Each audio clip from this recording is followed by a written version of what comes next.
Pagbasa mula sa sulat ni Apostol San Pablo sa mga taga-Kolosas.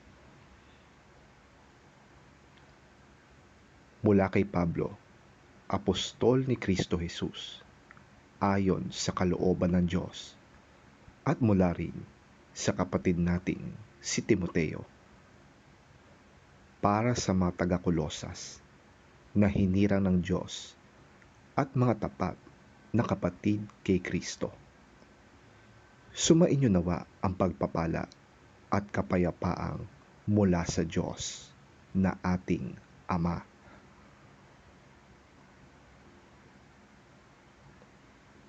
Tuwing ipapanalangin namin kayo, lagi kaming nagpapasalamat sa Diyos na Ama ng ating Panginoong Hesukristo.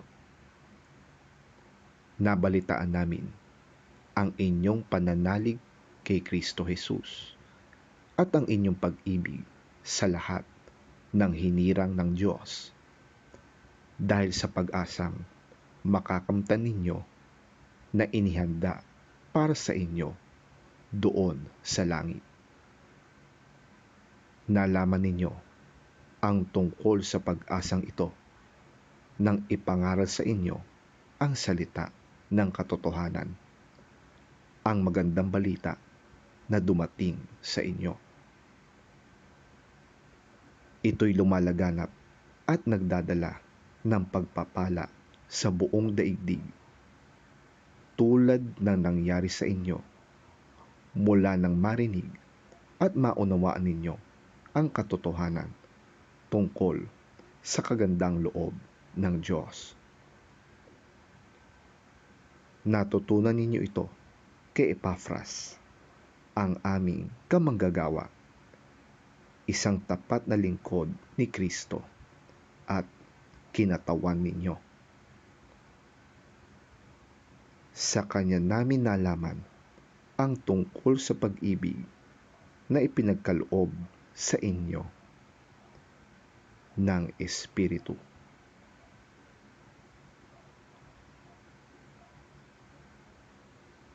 Ang salita ng Diyos. Salamat sa Diyos.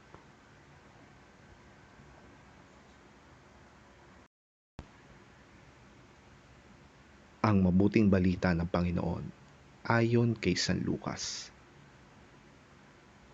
Papuri sa iyo, Panginoon. Si Jesus ay umalis sa sinagoga at nagpunta sa bahay ni Simon. Nagkataong ang biyenan ni Simon ay may mataas na lagnat, kaya't nakiusap sila kay Jesus na ito'y pagalingin. Tumayo si Jesus sa tabi ng higaan ng babae at iniutos na mawala ang lagnat, at ito'y nawala nga. Kaagad namang tumayo ang babae at naglingkod sa kanila. Pagkalubog ng araw, dinala ng mga tao kay Jesus ang lahat ng may sakit, anuman ang karamdaman ng mga ito.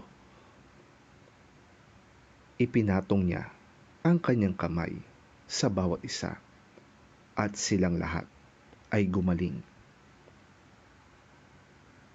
Pinalayas din niya ang mga demonyo sa mga taong sinasapian ng mga ito.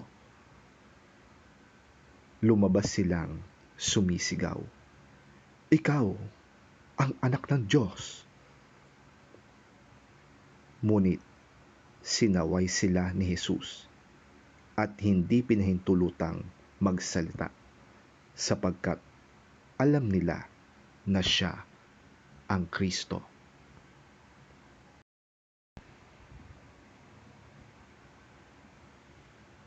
Nang mag-uumaga na, umalis si Jesus at nagpunta sa isang ilang na pook.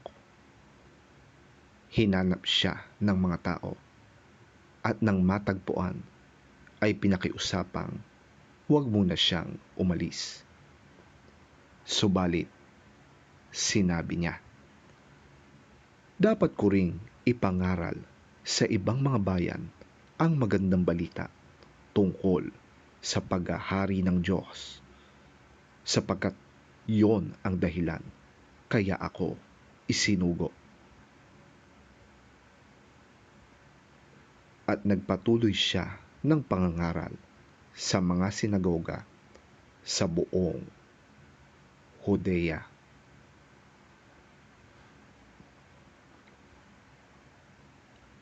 Ang mabuting balita ng ating Panginoon. Pinupuri ka namin, Panginoong Hesukristo.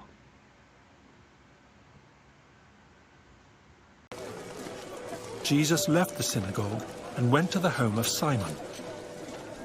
Now Simon's mother-in-law was suffering from a high fever, and they asked Jesus to help her.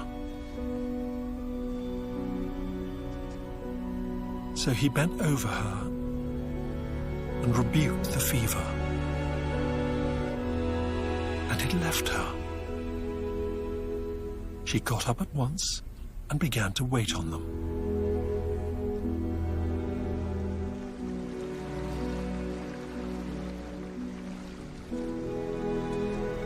At sunset, the people brought to Jesus all who had various kinds of sickness, and laying his hands on each one, he healed them.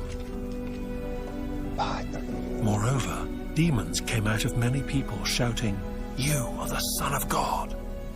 But he rebuked them and would not allow them to speak, because they knew he was the Messiah.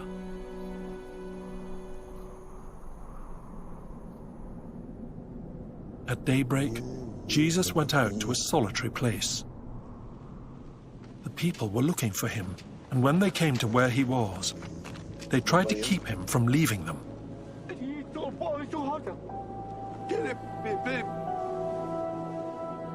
But he said, "I must proclaim the good news of the kingdom of God to the other towns also, because that is why I was sent." And he kept on preaching in the synagogues of Judea.